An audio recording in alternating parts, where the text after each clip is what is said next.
Hey guys, Casey here from Fun Studios, creator of Football Scouter 5. Just here looking at the Week 12 matchup between the Steelers and the Browns. And I just want to talk to you a little bit about that. If you don't know what Football Scouter is, really it's just a service that helps you watch the games, whether you're watching the full game, part of the game, the all 22 plays coverage. You can even watch it with YouTube highlights if you wanted to. I know a lot of people do that, and that I've designed it to work with that as well because that's a free service.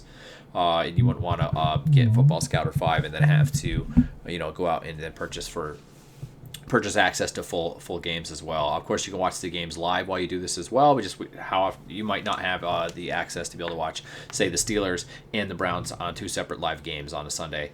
So it's nice to be able to do this with replays, and that's really what Football Scouter 5 does really well. So just getting into this Week 12 matchup here, I watch the games. I watch the Steelers, and then I watch the Browns, and I plug it into my Football Scouter, and at the end I get a nice report that shows me some of the tendencies and ways that the Steelers and the Browns, both teams, would be trending for their matchup. And tonight's is the Thursday night matchup, which is really nice.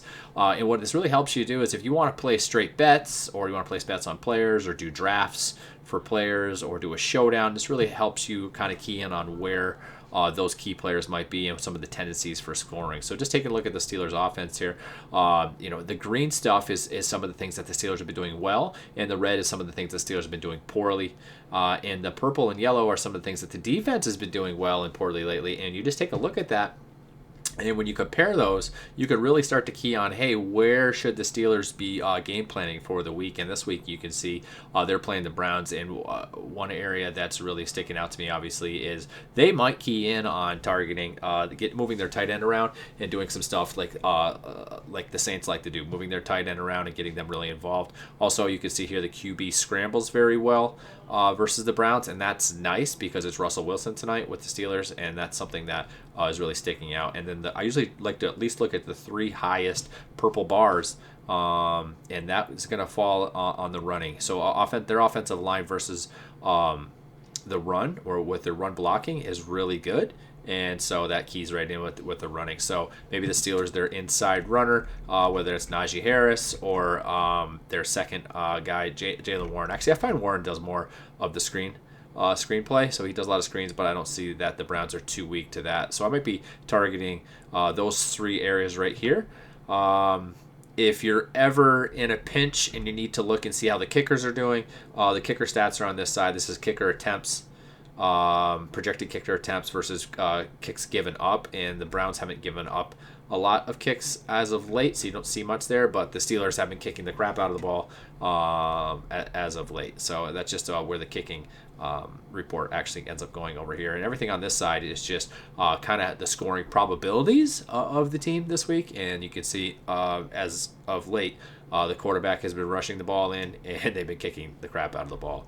Moving on down to the Browns side. Some things they've been doing some things really well, but we're really looking for the purple side on where the Steelers are doing things poorly and seeing those match up. And we run into the tight end again, so maybe it's a tight end game.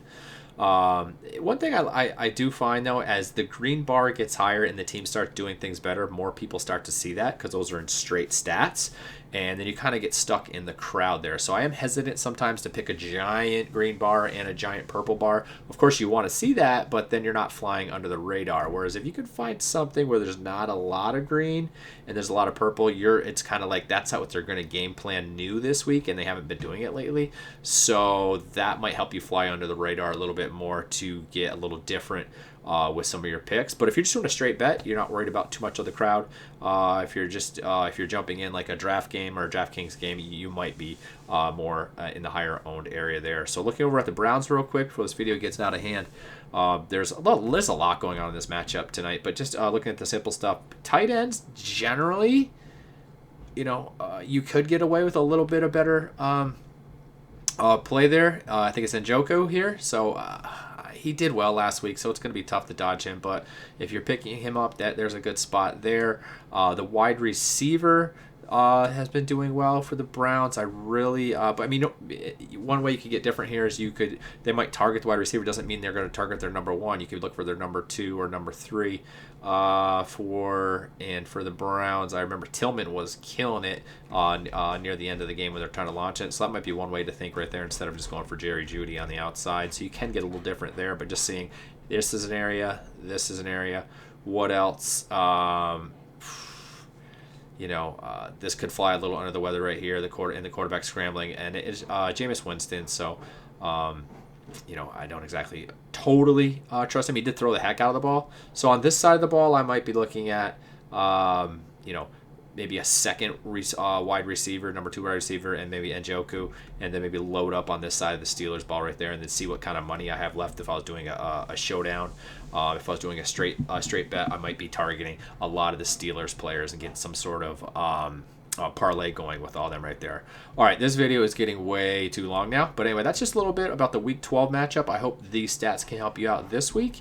It's a super Football Scouter 5. If you want to know more about it, I'll put it down in the comments and in the details, but it's a super easy program to use, which I designed to work in Sheets, so you can have it on your computer, on your Mac, on your PC. It work with Android and iOS, and the graphs will all travel between one another. That's why I put it into Sheets for you.